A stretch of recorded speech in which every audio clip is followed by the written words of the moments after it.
Crime alert, डरना नहीं, मिटाना है।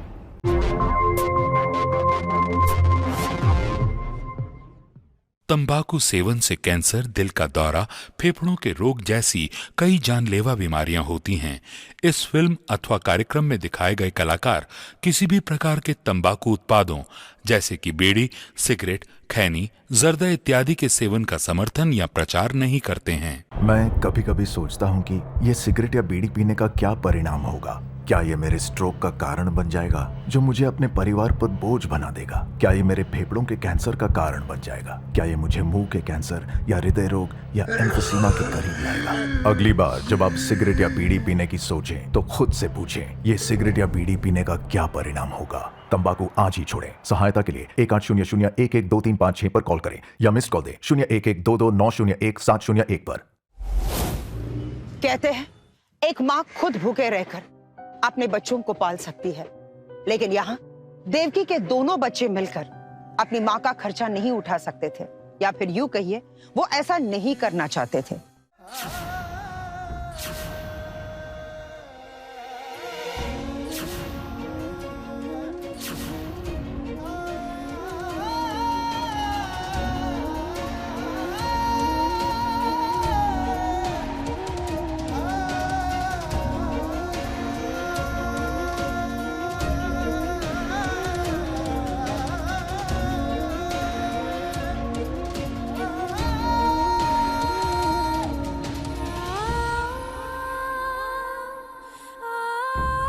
अम्मा, आपका नाम क्या है?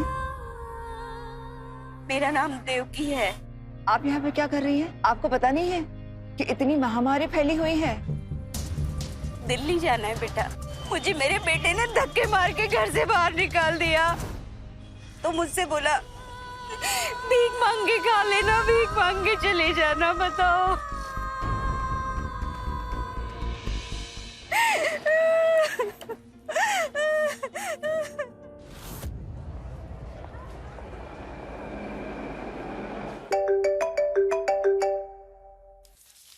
अरे अम्मा, फोन बज रहा है तुम्हारा, देखो कौन है। हाँ। हेलो अम्मा, कैसी हो? अरे पंकज बेटा, मैं एकदम ठीक हूँ। तू कैसा है? तबीयत ठीक नहीं है अम्मा। क्यों? क्या हुआ तेरी तबीयत को? 1 महीने से बुखार है, कम ही नहीं हो रहा है। तो किसी अच्छे डॉक्टर को दिखाया कि नहीं? हाँ, दिखा लिया अम्मा, तो कोई फर्क नहीं पड़ रहा है। तो तू कुछ दिन के लिए दिल्ली क्यों नहीं आ जाता बेटा? है? अरे वो अपने डॉक्टर शर्मा है ना, हाँ, बचपन में तेरी तबीयत खराब होती थी ना, तो वहीं ले जाती थी। उनकी दवाई से तू एकदम भला चंगा हो जाता था। अरे अम्मा, तुम मुंबई आ जाओ ना। तुम यहाँ जाओगी तो मैं अपने आप ही ठीक हो जाऊंगा। हाँ ठीक है, मैं नागेश से कहती हूँ कि मेरी मुंबई की टिकट करवा दे। अच्छा सुन, बहू को मेरा आशीर्वाद बोलना और कहना ज्यादा चिंता ना करे। अब मैं आऊंगी ना तो तेरी हेलो, क्या बात है अम्मा? वो बेटा पंकज का फोन था, उसकी तबीयत ठीक नहीं है। तू मेरा ना मुंबई का टिकट करवा दे। करवा तो दूंगा, पैसे कौन देगा? तुम भैया के काम से जा रही हो ना मुंबई, तो उन्हें ही कहो तुम्हें टिकट करवा के भेज दे। बेटा मैं पैसों की बात कहाँ कर रही हूँ, पैसे मुझसे ले लेना, तू सिर्फ मेरा टिकट कर। अरे मेरे पास टाइम नहीं है अम्मा पूरे दिन स्टेशन पे जाकर खड़े होने का, समझी? पैसे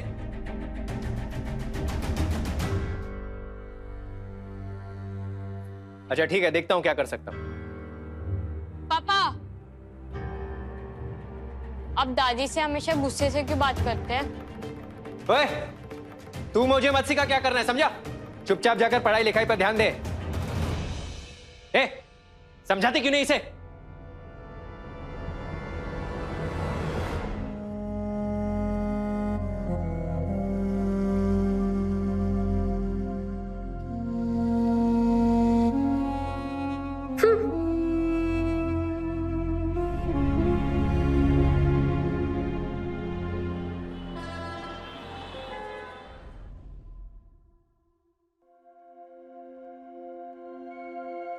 ये लो अम्मा, तुम्हारे ट्रेन का टिकट और ये बीपी और शुगर की दवाई।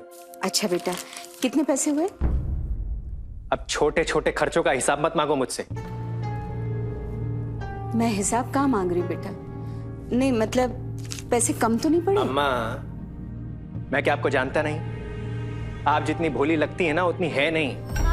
पिताजी के मरने के बाद जो 1.5 लाख रुपए मिले थे वो सारे के सारे आपने अपने पास रख लिए और अब वो पूरे के पूरे पैसे ले जाकर आप भैया को देने वाली है। मैं क्या जानता नहीं हूँ? ऐसा नहीं है बेटा। दिखाइए कितने पैसे लेकर जा रही हैं। अरे बेटा, उसकी तबीयत ठीक नहीं है। अरे अम्मा, पागल हो गई हो क्या? जो साल 1.5 साल में 1 या 2 बार आकर शक्ल दिखाता है उसकी फिक्र हो रही है तुम्हें? और हम यहाँ दिन रात तुम्हारी सेवा करते हैं, वो सब मुफ्त का है।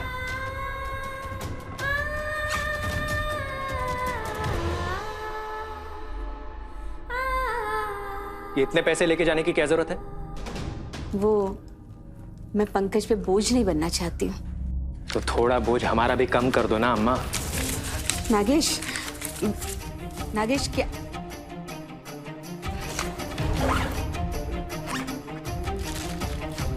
चलो, तुम्हारी ट्रेन का टाइम हो रहा है, नहीं तो ट्रेन छूट जाएगी। मुन्ना आ जाता तो उससे मुन्ना भी... को आने में आज देर होगी। चलो, और अपना मोबाइल ले लेना। हाँ हाँ।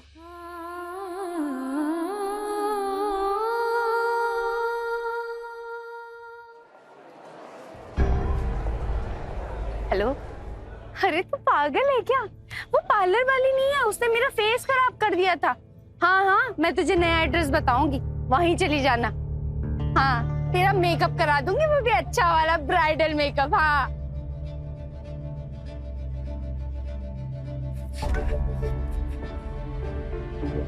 अरे अम्मा, कहाँ पीछे रह जाती हो आप भी? बेटा बैग गिर गया। तो उठा लो, कोई और आएगा क्या उठाने के लिए? ऑटो, ऑटो भैया, ऑटो। ये भी ना, जल्दी आइए आप भी। ऑटो, ऑटो, 1 मिनट रुकना यार, बात कर रही हूँ। आइए। हाँ हाँ, मैं तुझसे ही बात कर रही हूँ और बीच में हो गया था। हाँ बता, क्या कह रही थी? अच्छा, मैं नहीं गई? क्या बात कर रही है? अच्छा, महिला संगीत था उनके वहाँ? हाँ हाँ, बहुत सही यार, तू तो बड़ी। अरे अम्मा जल्दी आओ ना आप भी। हाँ? चलो भैया, गोरेगांव।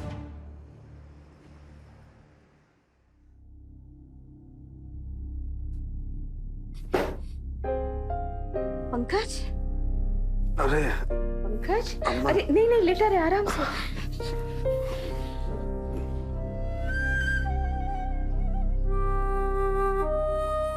बिल्कुल फिक्र मत कर, हैं? अब मैं आ गई हूँ ना, तेरी खूब सेवा करूंगी। हाँ बस वो तो है। काश, काश कि अम्मा ये सेवा से ठीक हो जाती। वो तो मैं भी कर देती, पर डॉक्टर ने कहा है इनको दवा की जरूरत है, सेवा की नहीं। तू जा, जाके दवाई ले आ। अम्मा, 4 महीने से ये बीमार बिस्तर पे पड़े हैं, काम धंधे का कोई अता पता नहीं है। इनकी दवा पे सारे पैसे खर्च हो चुके हैं। जितना हमने पैसे जोड़ के रखे थे, इन्होंने सब के सब शेयर मार्केट में डुबो दिए। आप कहती हैं दवा लिया?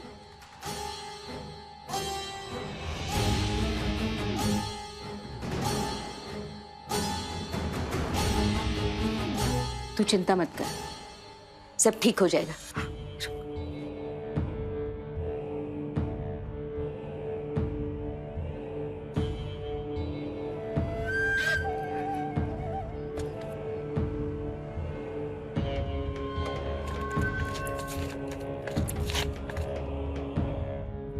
ले, जा, जाके दवाई ले आ, जा। ठीक है।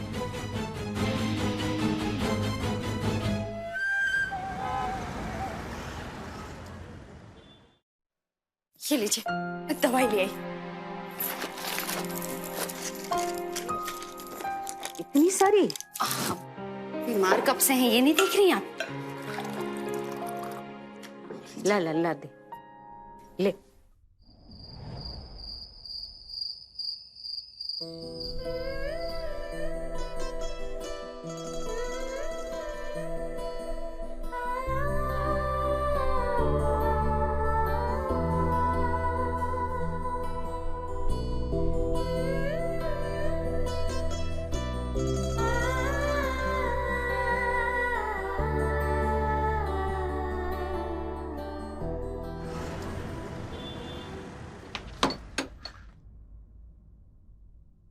क्या हुआ? जब से तुम्हारी माँ आई है ना, सोना उठना बैठना सब बंद हो गया है। अरे यार, प्राइवेसी नाम की कोई चीज होती है कि नहीं जीवन में? दीपा, माँ आई है तो कम से कम इतने दिनों से हमारा खर्चा तो चल रहा है, वरना जब से मेरी तबीयत खराब हुई है काम धंधा सारा चौपट पड़ा है, पता है ना तुम्हें? तो शराब पीना छोड़ क्यों नहीं देते हो? सारी मुसीबत की जड़ ये तुम्हारी शराब है। अच्छा, तुम्हें मेरी शराब दिखाई देती है और अपना ये साज श्रृंगार दिखाई नहीं देता? हर महीने तुम नई नई साड़ियां खरीदती हो, ब्यूटी पार्लर में उड़ाती हो, पता नहीं क्या मेकअप में खर्चा करती हो, ये फालतू खर्च हो गया तुम्हारा। चुप हो जाओ एकदम। मेरे खर्चों की सीआईडी छोड़ के अगर अपने काम धंधे पे ध्यान दोगे तो 2 पैसे आएंगे घर में। और अपनी माँ को ना जल्दी से जल्दी यहाँ से दफा करो, वरना मैं बता रही हूँ तुम्हें, कुछ ही दिनों में हमारा झगड़ा हो जाएगा। और मैं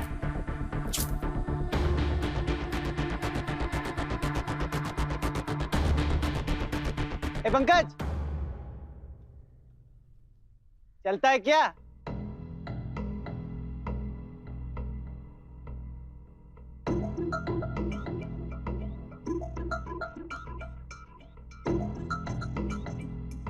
अम्मा, वो मैं डॉक्टर के पास गया था ना, तो उसने बोला कि बुखार तो कम हो गया है, पर 5,000 की दवाई लगेगी। मतलब नहीं ली तो तबीयत दोबारा बिगड़ सकती है, तो है क्या आपके पास?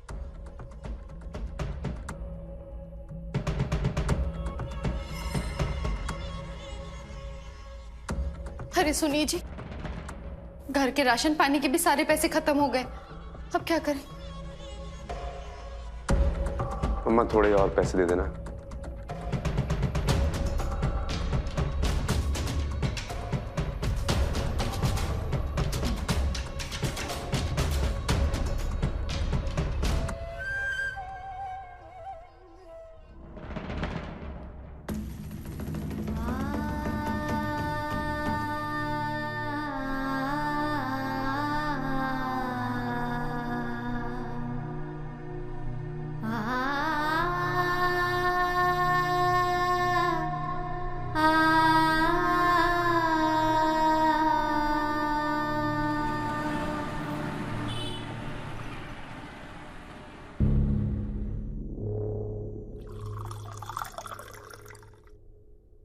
पंकज बेटा,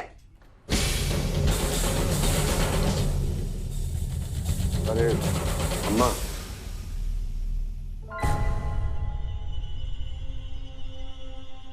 ये सब क्या हो रहा है पंकज? अम्मा आज बहुत दिनों बाद पी है। अच्छा, अब मुझे तुम लोग की ऐसी हालत क्यों है सब समझ में आ रहा है।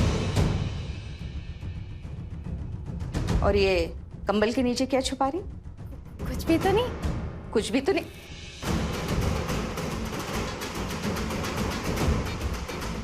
अभी तक राशन खरीदने के पैसे नहीं थे, तो फिर ये नई साड़ी खरीदने की क्या जरूरत थी? अरे अम्मा, ये क्या बात हुई भला? आपका बेटा दारू पी रहा है, वो खर्चा नहीं नजर आ रहा, हमारी साड़ी बस नजर आ रही है आपको। बहू, मैं इसलिए कह रही हूँ कि जब पैसे आ जाते तब नई साड़ी खरीद लेती। हाँ, हमारी साड़ी पे सारे खर्चे हैं, और आप इस उम्र में 3 टाइम ठूस ठूस के खाती हैं, वो खर्चा नहीं दिखाई देता आपको? बेटा, मुझे शुगर और बीपी की बीमारी है, तीनों टाइम दवाई लेने से पहले कुछ खाना जरूरी है। तो खाने पे खर्चा नहीं होता अम्मा? अरे दीपा, छोड़ो ना। अरे कैसे छोड़ दूं?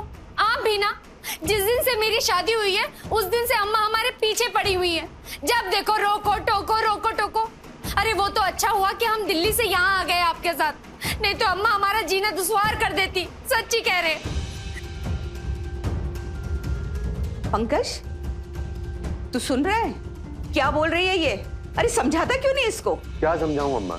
है तुम वहां दिल्ली में नागेश और उसकी बीवी के साथ भी ऐसे ही करती हो ना? अरे अम्मा, तुम पागल हो गई हो। अच्छा, अब मैं पागल हो गई हूँ? अरे अम्मा,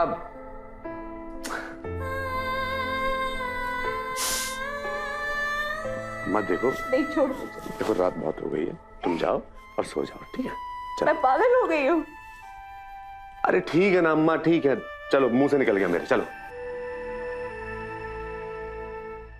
साड़ी पे नजर लगा रही है, बताओ साड़ी कितनी मुश्किल से मिली हमें सेल पे, कहती है साड़ी पे खर्च करती है, ये कोई बात होती है भला? देखो जी, हम तुमसे बताए दे रहे हैं, अब ये ना इस घर में एक दिन नहीं टिकेंगी। सुन रहे हो तुम मेरी कि नहीं? अरे अम्मा, पापा के मरने के बाद तुम है ना पागल हो गई हो। जिस बेटे पर जाकर इतना खर्चा किया ना उसी के साथ रहो, हमारे पास यहां आने की कोई जरूरत नहीं है।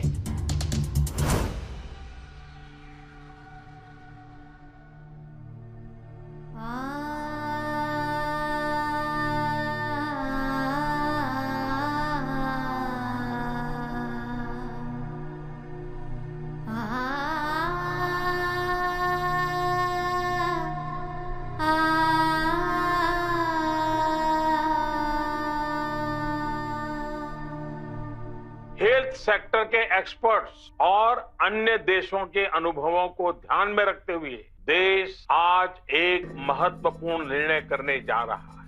आज रात 12 बजे से संपूर्ण लॉकडाउन होने जा रहा है। हिंदुस्तान के हर नागरिक को बचाने के लिए आज रात 12 बजे से घरों से बाहर निकलने पर पूरी तरह पाबंदी लगाई जा रही है। हर जिले, हर गांव, हर कस्बे, हर गली मोहल्ले को अब लॉकडाउन किया जा रहा है। अरे लॉकडाउन हो गया तो काम धंधा तो सब बंद हो जाएगा। मेरी आपसे प्रार्थना है कि आप इस समय देश में जहां भी हैं वहीं रहें। लो, ट्रेन और बस भी बंद। अम्मा दिल्ली वापस कैसे जाओगी अब? वो छोड़ो जी, घर में जितने पैसे थे वो सब खत्म हो गए और घर का राशन पानी ये सब कैसे चलेगा? और ऊपर से बैंक भी बंद। अरे अब क्या होगा? अम्मा, तुम्हारे पास कुछ पैसे होंगे ना? नहीं बेटा, मेरे पास तो सिर्फ वापस टिकट जितने ही पैसे बचे। हाँ हाँ, तो उन्हें रख लो, उन्हीं से दिल्ली में जाके खाना खा लेना आप। देखा देखा कैसे बोल कर गई मुझे। अरे अम्मा क्या गलत कह रही है, वो प्रैक्टिकल बात कर रही है ना।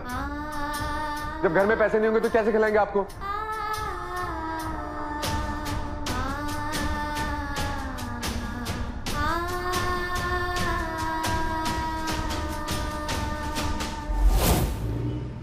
कहते हैं एक माँ खुद भूखे रहकर अपने बच्चों को पाल सकती है, लेकिन यहाँ देवकी के दोनों बच्चे मिलकर अपनी माँ का खर्चा नहीं उठा सकते थे, या फिर यूं कहिए वो ऐसा नहीं करना चाहते थे।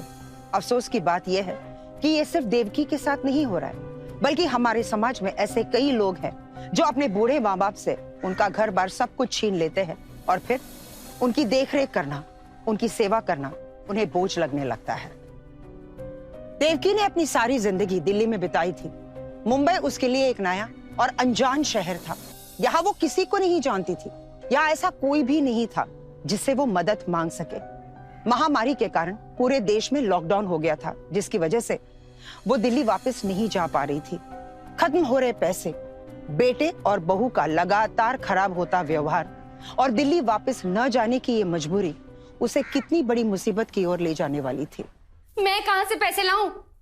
अरे तो कुछ तो तुम्हें भी जमा करके रखने चाहिए थे ना। मैं जितना कमाता था तुम सारा उड़ा देती थी। तो तुम कौन सा इतना कमाते हो? इतना से तो कमाते हो, उसमें मैं खर्चा भी कर लूं और घर की बचत भी कर लूं। तुम पागल हो गए हो क्या? हाँ? और इस तरह की जबरदस्ती ये मुझसे करना मत, समझ रहे हो? अपनी अम्मा से जाके करो। अपनी आंटी में उन्होंने इतने पैसे दबा के रखे हैं, मरने के बाद क्या अपने साथ लेके जाएंगी?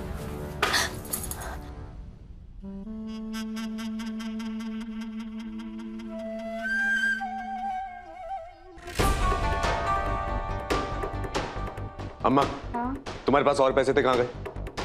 बेटा मेरे पास तो जो थे वो सब खत्म हो गए। झूठ बोल रही है ये आपको अपना सौतेला बेटा समझती हैं, क्योंकि आप जब भी पैसा मांगते हो इनके पैसे खत्म हो जाते हैं। नहीं बेटा, ऐसा बिल्कुल नहीं है। मुझे मत बताइए कैसा है, मुझे सब पता है। पापा जी के सारे पैसे आपने संभाल कर रखे अपने छोटे बेटे के लिए, और पापा जी की बाइक वो भी उसको दे दी। क्यों? पंकज तू इसे समझा ना। अरे ये क्या मुझे समझाएंगे, मैं बताती हूँ आपको। जब भी हमारी जरूरत पड़ती है आपको अपने छोटे बेटे की याद आ जाती है। छोटे बेटे को ये चाहिए, छोटे बेटे को वो चाहिए। अरे छोटे बेटे को अपनी सारी जायदाद दे दीजिए और इनको जहर। क्या बोले जा रही है बहू तू? तेरे माँ बाप ने यही संस्कार दिए हैं क्या? बस अम्मा, बस बहुत सुन लिया हमने आपकी। बात हमारे मम्मी पापा पे मत जाइएगा। हमने कोई गलती की है ना तो आप हमें मारिए, मारिए हमें, मारिए हमें, मारिए। अरे हमें क्या कर रही है अम्मा? उसके माँ बाप पे जाने की क्या जरूरत थी? हैं? दोबारा ऐसा मत करना, बता रहा हूं मैं। मुझे सब पता है इन्होंने अपने पैसे कहाँ छुपा रखे हैं। अगर मैं अभी इनका 2 दिन का खाना और इनकी दवाइयां बंद कर दूं तो सारे पैसे ऐसे निकल कर बाहर आ जाएंगे।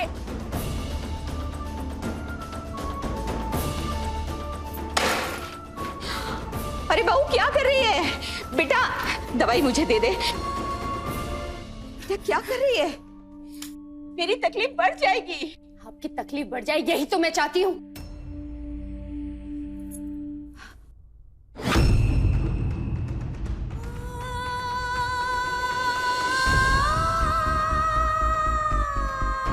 तभी आपकी अकल ठिकाने आएगी।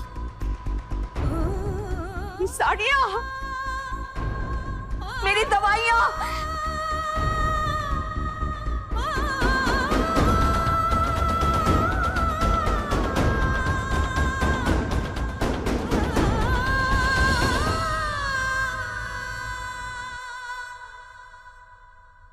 अम्मा तुम्हें पता है ना, बहुत खराब औरत है वो, तुम्हारा जीना मुश्किल कर देगी। तो तुम्हारे पास पैसे नहीं है, कोई बात नहीं, मोबाइल कहाँ है तुम्हारा?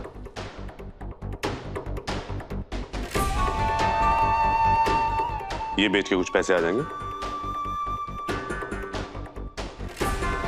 अम्मा बेटे के पास खाने के पैसे नहीं है और तुम अंगूठी पहन के घूम रही हो, क्या करोगी इसका?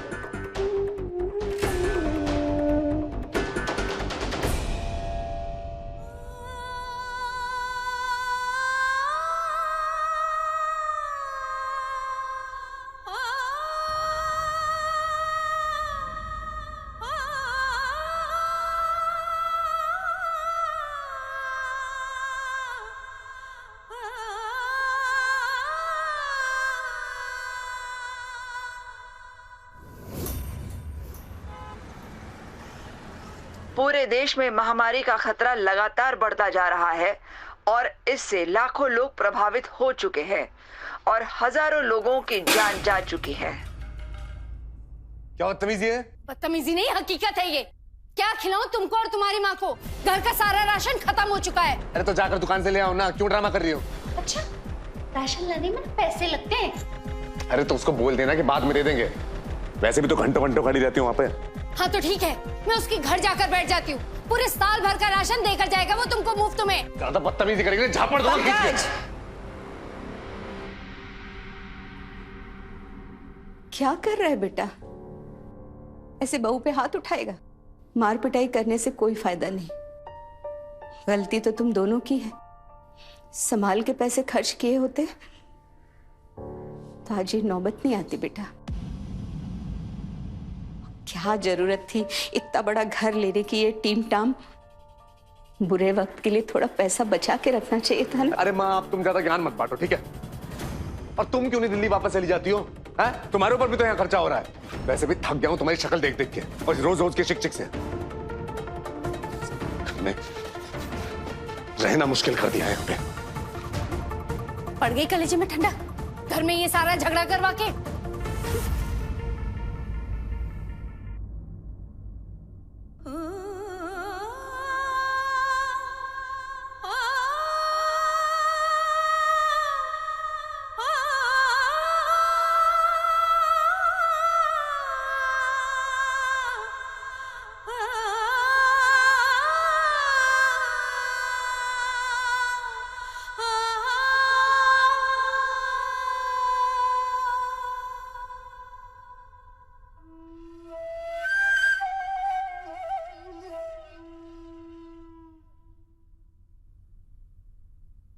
बहू, तुम्हारी कोई पुरानी साड़ी मुझे दे दोगी क्या?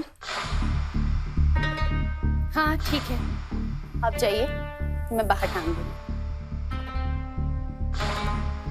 अच्छा बेटा।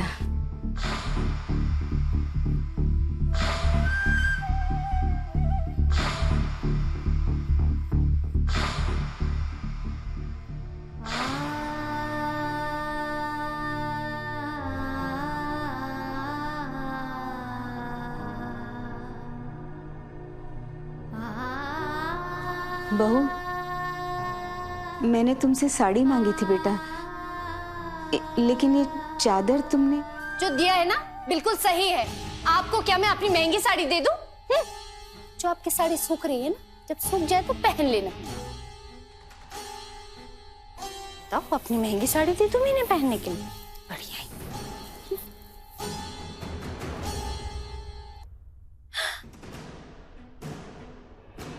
रुकिए। हाँ बहू, ये क्या है? हाँ, सब घर गीला कर दिया आपने। आप बाहर चलिए, आप बाहर चलिए, बाहर चलिए, बाहर चलिए कह रहे हैं ना। जितने बाहर सुखाने बाहर सुखा के आना। बहू, पंकज, बहू, बहू, पंकज,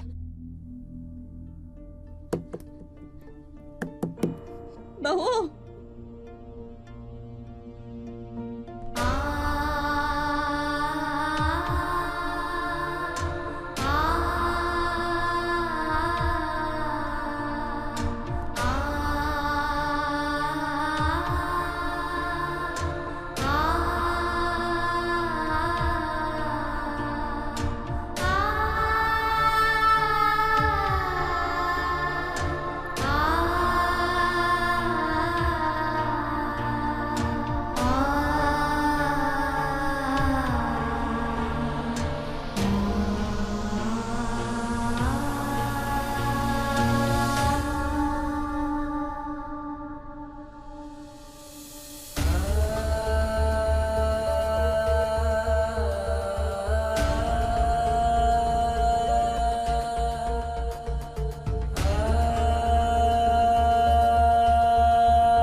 पंकज,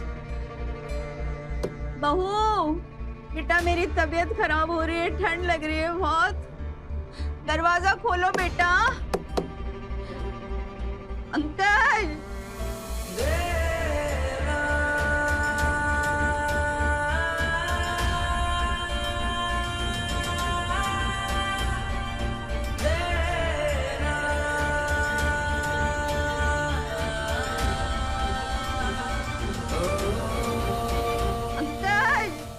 मैं कभी कभी सोचता हूँ कि ये सिगरेट या बीड़ी पीने का क्या परिणाम होगा। क्या ये मेरे स्ट्रोक का कारण बन जाएगा जो मुझे अपने परिवार पर बोझ बना देगा? क्या ये मेरे फेफड़ों के कैंसर का कारण बन जाएगा? क्या ये मुझे मुंह के कैंसर या हृदय रोग या एम्फीसीमा के करीब लाएगा? अगली बार जब आप सिगरेट या बीड़ी पीने की सोचें तो खुद से पूछें, ये सिगरेट या बीड़ी पीने का क्या परिणाम होगा? तंबाकू आज ही छोड़ें। सहायता के लिए 1800-112356 पर कॉल करें या मिस्ड कॉल दें 01122901-701 पर।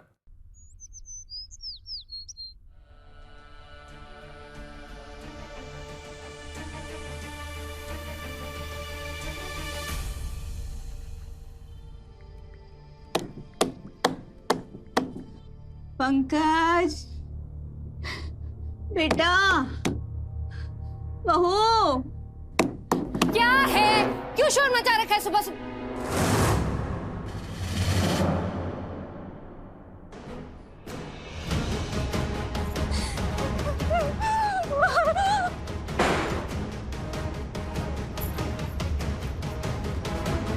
अच्छा लग रहा है ये तमाशा करके? हाँ, सबके सामने हमारी इज्जत निकाल के रख दी आपने।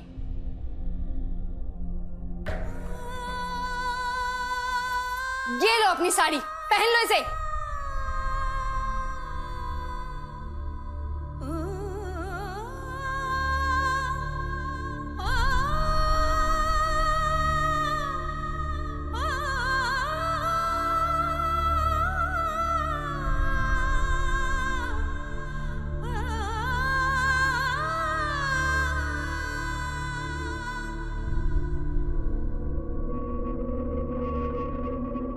तबीयत ठीक नहीं है अम्मा, 1 महीने से बुखार है।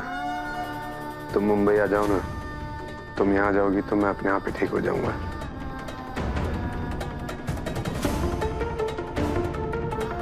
अरे अम्मा, ये क्या बात बात हुई भला? आपका बेटा दारू पी रहा है, वो खर्चा नहीं नजर आ रहा, हमारी साड़ी बस नजर आ रही है आपको। तुम वहां दिल्ली में नागेश और उसकी बीवी के साथ भी ऐसे ही करती हो ना? अरे अम्मा तुम पागल हो गई हो। और तुम क्यों नहीं दिल्ली वापस चली जाती हो?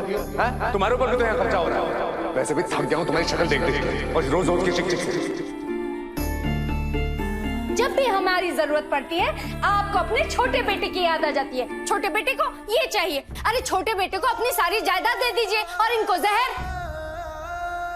तुम्हें पता है ना बहुत खराब हो रहा है। अम्मा बेटे के पास खाने के पैसे नहीं है और तुम अंगूठी पहन के घूम रही हो, क्या करोगी इसका? मैंने तुमसे साड़ी मांगी थी बेटा, लेकिन ये चादर तुमने जो दिया है ना बिल्कुल सही है।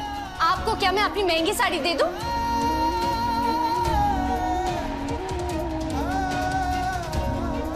तभी आपकी अक्ल ठिकाने आएगी। मेरी साड़ियाँ, मेरी दवाइयाँ।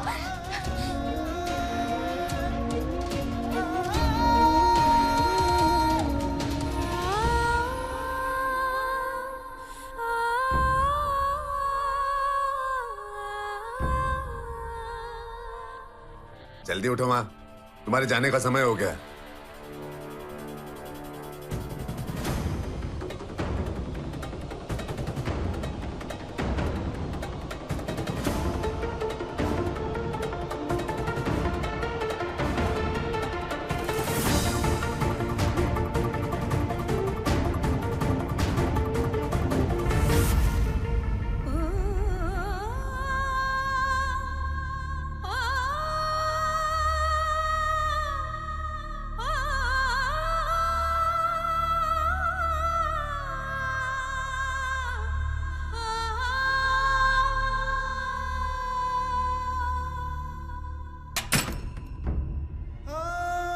तबीयत ठीक नहीं है अम्मा, 1 महीने से बुखार है। तुम मुंबई आ जाओ ना, तुम यहाँ जाओगी तो मैं अपने आप ही ठीक हो जाऊंगा।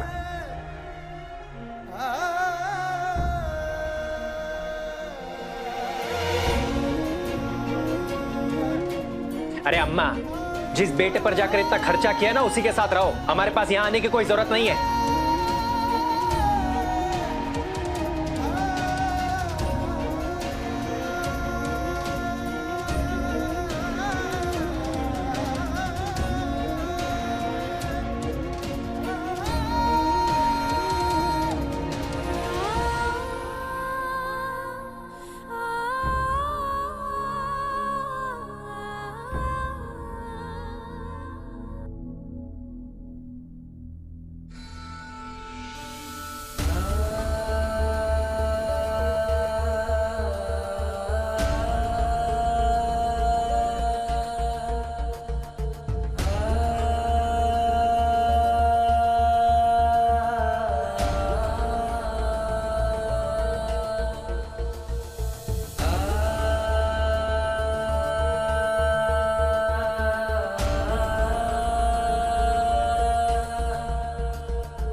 से कुछ दशक पहले ही हमारे देश में ओल्ड एज होम का कॉन्सेप्ट बिल्कुल ही नया था। दरअसल हमारी सामाजिक व्यवस्था ही ऐसी थी जिसमें हम अपने माँ बाप का सम्मान किया करते थे और उनकी जिंदगी के आखिरी पल तक उनकी देखभाल किया करते थे।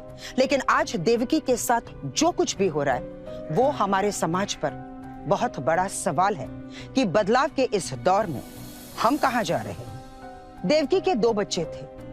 अपनी तरह से अपने बच्चों की परवरिश करने में उसने कोई कमी नहीं रखी। खुद भूखी रही लेकिन अपने हाथों से अपने बच्चों को निवाला खिलाती रही। लेकिन आज वो भूखी प्यासी मुंबई के एक रेलवे स्टेशन में बैठी थी। कोई नहीं था जो उसके आंसू पहुंच सके। अब सवाल यह था कि वो दिल्ली कैसे पहुंचेगी। टिकट खरीदने के लिए उसके पास पैसे नहीं थे, खाने का सामान नहीं था। इस शहर में वो किसी को नहीं जानती थी और महामारी के कारण लॉकडाउन हो गया था जिसकी वजह से ज्यादातर ट्रेनें कैंसिल हो चुकी थी। अब इसके अलावा उसके पास कोई साधन नहीं था दिल्ली पहुंचने का। अगर ट्रेन शुरू होने का फैसला हो जाता है तो हम सबको हर चीज को बहुत ध्यान से हैंडल करना पड़ेगा। इसमें काफी दिक्कतें आ सकती हैं लेकिन हम सबको मिलकर दिक्कतों से निपटना पड़ेगा। और हाँ, ऊपर से आदेश आया है कि 50 से ऊपर की उम्र के लोगों को सफर ना करने दिया जाए। इसलिए जितने भी 50 से ऊपर की उम्र के टिकट हैं आप लोग कैंसिल कर दीजिए। अब आप लोग जाइए। हो गया ना, सब सॉर्टेड है ना? Very good. अब हम अंधेरी स्टेशन चलते हैं, ठीक है? चलो। एक सेकेंड मुझे खाना देना। राइट में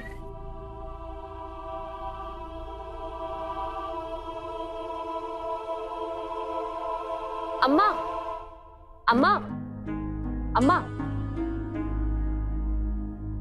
ये खाना आपके लिए। मेरे पास पैसे नहीं है बेटा। अरे अम्मा, ये हमारी संस्था की तरफ से एकदम फ्री है, आप लीजिए ना। अच्छा, हाँ आप लीजिए। हाँ।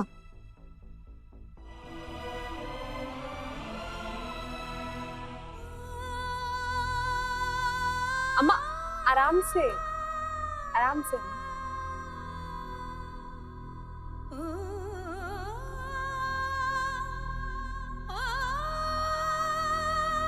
बेटा एक पानी और मिलेगा? जरूर अम्मा, एक मिनट।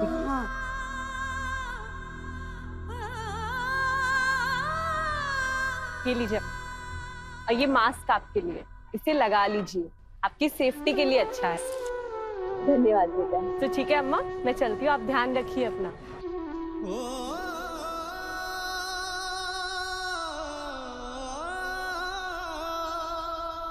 हम बांद्रा के रेलवे स्टेशन पर हैं और यहाँ पर बहुत सारे माइग्रेटेड वर्कर्स हैं जो अपने घर जाने के लिए अपनी अपनी ट्रेनों का इंतजार कर रहे हैं। उनके पास बस थोड़ा सा खाने का सामान है और कुछ पानी की बोतलें हैं। बस ये इंतजार कर रहे हैं कि कब इनकी ट्रेन आएगी और इन्हें अपने घर, अपने गांव, अपने शहर लेके जाएगी।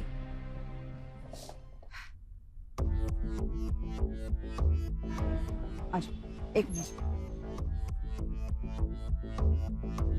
अम्मा, आप यहाँ पे क्या कर रही हैं? दिल्ली जाना है बेटा, दिल्ली जाना। आपको पता नहीं है कि इतनी महामारी फैली हुई है?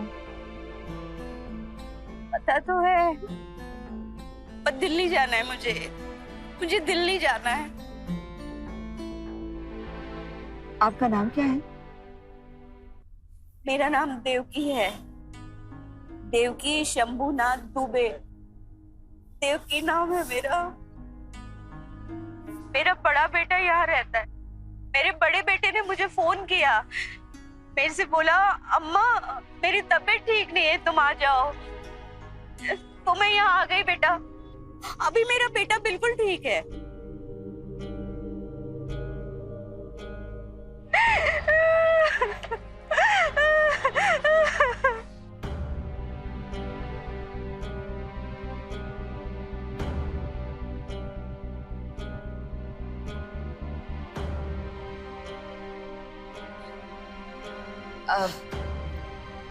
मगर वो अभी है कहाँ? आपको ऐसी हालत में छोड़कर वो कैसे जा सकता है? मुझे छोड़कर नहीं गया बेटा, मुझे मेरे बेटे ने धक्के मार के घर से बाहर निकाल दिया, धक्के मार के बाहर निकाल दिया मुझे। आपको धक्के मारकर निकाला घर से? पैसे खत्म हो गए थे ना मेरे से बोला अम्मा ट्रेन चालू हो गई है तो तुम दिल्ली वापस चले जाओ।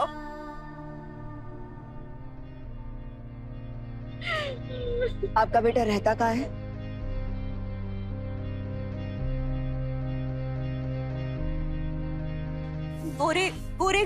गोरेगांव में। गोरेगांव तो लगभग 17 किलोमीटर यहाँ से दूर है। और अम्मा इतनी गर्मी में आप इतनी दूर आई कैसे?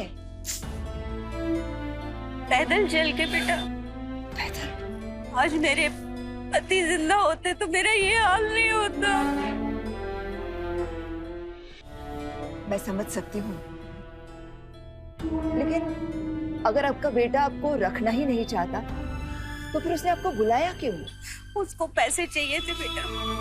जब पैसे खत्म हो गए तो उसने मुझे निकाल दिया। मैंने कहा बेटा मेरे पास तो पैसे भी नहीं है, मैं दिल्ली वापस कैसे जाऊंगी? है तो मुझसे बोला भीख मांग के खा लेना, भीख मांग के चले जाना। बताओ।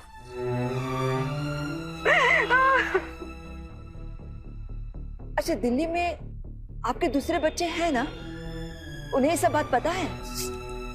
दिल्ली में मेरा एक बेटा है, लेकिन मैं उसके पास भी नहीं जाऊंगी। वो भी ऐसे ही है। उसे अगर पैसे ना दो तो मुझसे बोलता है अम्मा तुम पागल हो। बताओ बेटा, मैं पागल दिखती हूँ? मैं पागल हूँ?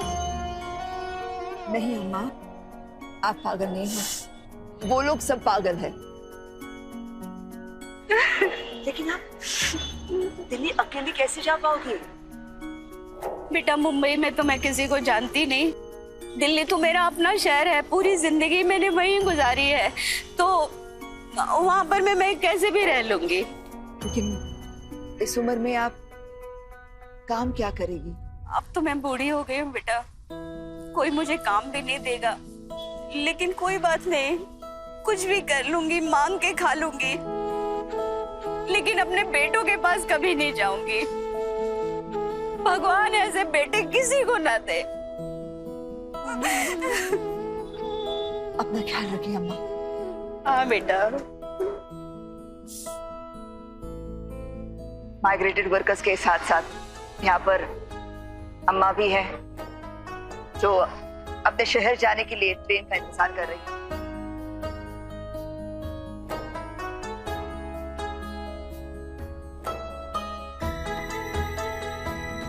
हेलो देवेश। हाँ प्रकाश बोल, कैसे याद किया? अच्छा, तुमने वो मुंबई स्टेशन पर भी अम्मा की न्यूज़ देखी? हाँ यार, वेरी सैड स्टोरी है। सिर्फ सैड स्टोरी बोलकर काम नहीं चलेगा। We have to do something for her. तेरे दिमाग में कोई आइडिया है क्या? तू एक काम कर, तू बैंड्रा स्टेशन जा और मेरी उस बूढ़ी अम्मा से बात करवा, ठीक है? ठीक है।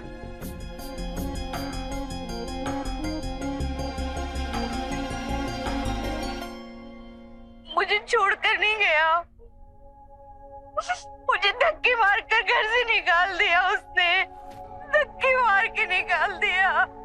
हेलो बैंड्रा स्टेशन, आपके यहाँ स्टेशन पर जिस लेडी का इंटरव्यू चल रहा है, आप दिल्ली जाने के लिए उनका इमीडिएटली टिकट करवाइए। और हाँ, दिल्ली पहुंचाने की सारी जिम्मेदारी रेलवे की होगी। कौन प्रकाश? बेटा तुम मुझे कैसे जानते हो? अम्मा बस आप दिल्ली आ जाओ, सब पता चल जाएगा। हाँ ठीक है बेटा, ठीक ठीक।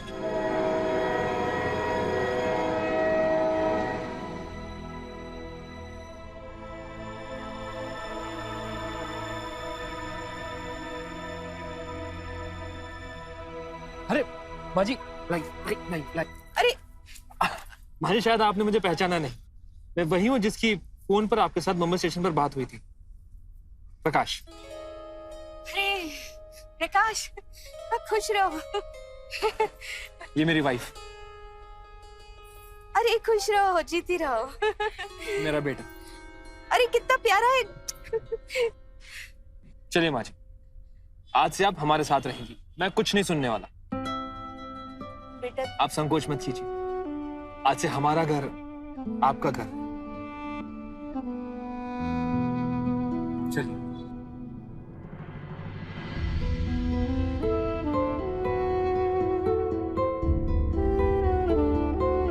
चलिए।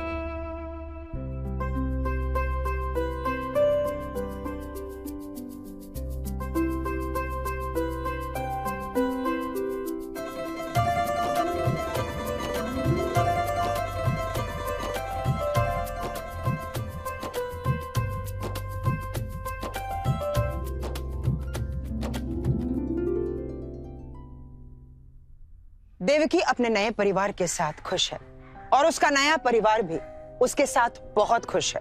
इस केस में ना ही किसी की गिरफ्तारी हुई और ना ही किसी पर मुकदमा चला, लेकिन इस केस ने हमारे समाज को उसका आईना दिखाकर अलर्ट कर दिया कि हम किस गलत दिशा में जा रहे हैं। शुक्र है आज भी हमारे समाज में प्रकाश वर्मा जैसे लोग हैं जो अपने माता पिता का सम्मान करते और उनकी देखभाल करने में कोई कसर नहीं छोड़ते। वहीं दूसरी तरफ बढ़ता हुआ शहरीकरण, टूटता हुआ परिवार, पुराने संस्कारों का अभाव, पैसे कमाने की जद्दोजहद, पंकज जैसे लोगों की तादाद हमारे समाज में बढ़ती जा रही है जो ना तो अपने माँ बाप का सम्मान करना जानते हैं और ना ही उनकी जिम्मेदारियां उठाने के लिए तैयार होते हैं। हमारे देश का कानून यही कहता है कि हमारे बूढ़े माँ बाप की देखभाल और उनके प्रति सारी जिम्मेदारियां उनके जवान बच्चों की होती है, और अगर उनके बच्चे ऐसा नहीं करते और अपनी जिम्मेदारियों से भाग जाते हैं तो हमारे देश का कानून उन्हें सजा भी दे सकता है। यह समस्या कानूनी नहीं बल्कि सामाजिक है। हमारे समाज में जो गलत बदलाव हो रहे हैं उसे हमें रोकना होगा और इस मामले में अपनी पुरानी उसूलों और मान्यताओं पर चलकर इस समस्या को हम बदल सकते हैं। अब सुधा चंद्रन को दीजिए इजाजत। अगले एपिसोड में फिर से हमारी मुलाकात होगी। तब तक देखते रहिए क्राइम अलर्ट, जुर्म के खिलाफ आवाज।